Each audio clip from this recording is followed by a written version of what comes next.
Hello, welcome to the Django World of Warcraft tutorial. In this episode, we'll officially start building our application, building our very own DPS tracker. So let's get into it.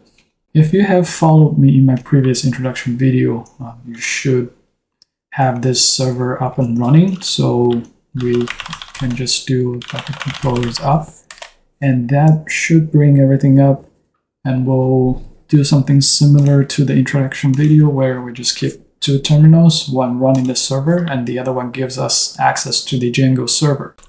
So let's check the containers are up and running. So go to docker exec git server1 stitch, and we have Django. So we're ready to go. So first thing first, this Django file is more of a project name. So we want to give our application a name and folder. So we'll call it Django WoW, and it's going to be a Python module. So we're going to need the init file. And now we can get our own models.py file. And for Django to recognize our new application, you do need to go into your settings and add your application to the file. So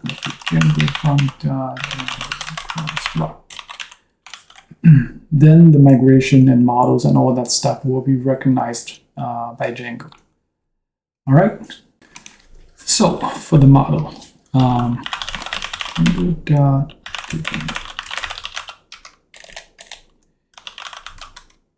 call it character.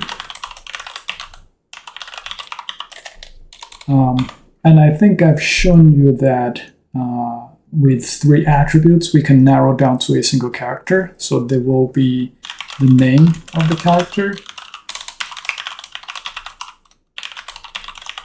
max length is a required attribute for char field, but in our case, it doesn't really matter. So I'm just going to give it a large enough value. We have region, which is the value like US, EU, basically the server.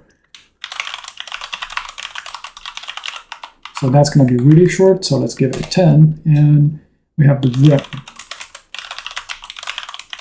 So this will be slightly longer, but yeah, it really doesn't matter. So I'm just going to give it 255 again, and that should be our model. So now models.o. Yep. There we go.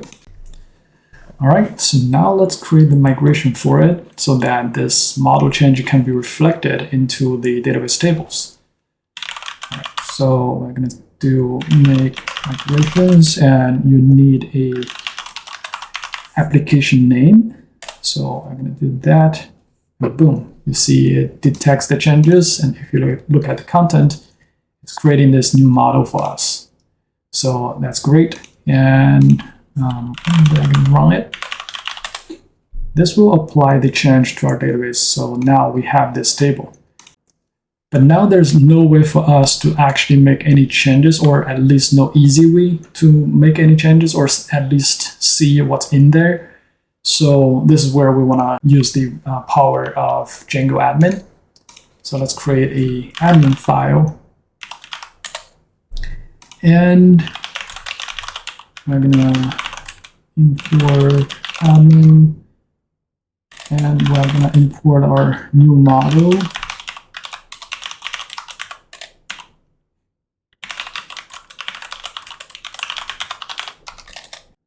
And now we do admin.side.register, and that should be it. Now let's go to our admin page, log in, and we should be able to see this new character model showing up, and we can create our character now. So we'll do that, and EU, save. And you can see the name of this character is not really readable. You cannot really tell what that is. So one thing we could do is give it a human readable string function.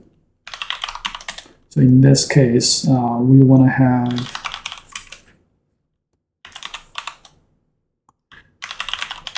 region first, and then realm name. So that should be a pretty human readable format. Let's see what it does. There you go. So now we can read the character name very easy from this list view. And you can make modifications, you can add another character, but that's it. That's it for this episode. See you in the next one.